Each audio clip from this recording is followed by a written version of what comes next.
North Carolina lawmakers are back in Raleigh this week, but they're now not planning to vote on anything. So that means no final budget will be in place and no raises for state employees. Capitol reporter Dina Harley now joining us live in Raleigh. So Dina, why is this now causing concerns about public safety?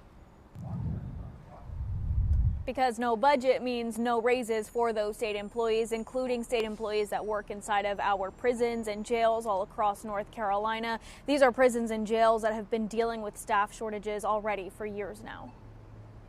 No votes from lawmakers in Raleigh this week, back for the first time in about a month. No voting means no budget and no final raises for state employees who have been waiting. That includes people working inside of state prisons. A lot of prisons are actually in parts of the state that are more rural and where the prison actually might be one of the bigger employers in town. But even with that, it's really hard to attract and retain people. Right now, starting pay for a correctional officer in the state with no experience is around $37,000 a year. And it's not a livable wage. I think that's a real issue. And some lawmakers, like Senator Lisa Grafstein, worry that low pay and these delayed raises could turn more people away from staying in the job or going into it in the first place. We've been hearing since I started the legislature, we've been hearing about the staffing problems that they're having.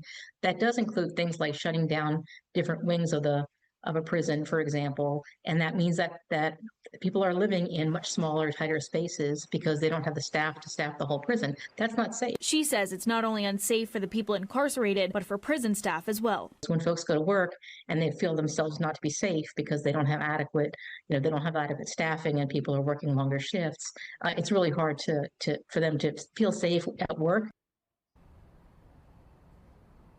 And again, lawmakers are in Raleigh this week, but no votes are planned. So then after this week wraps up, they won't be back here until the end of September. So that is likely the first time that we could even think about getting a final budget. In Raleigh, Dina Harley, Queen City News.